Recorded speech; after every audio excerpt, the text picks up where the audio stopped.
ইনকিলাব মঞ্চের মুখপাত্র শরীফ ওসমান হাদীকে হত্যা চেষ্টার ঘটনায় রাজধানীর পল্টন থানায় মামলা দায়ের করা হয়েছে।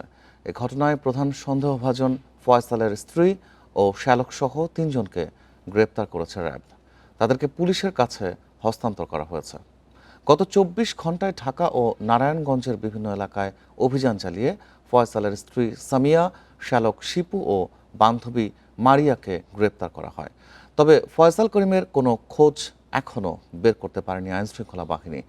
মামলার তদন্তের সাথে যুক্ত র্যাবের এক কর্মকর্তা গণমাধ্যমকে জানিয়েছেন, হাদীকে গুলি করার আগে ফয়সাল করিম একাধিকবার তার স্ত্রী, শ্যালক ও বান্ধবীর সাথে মোবাইলে কথা বলেছেন।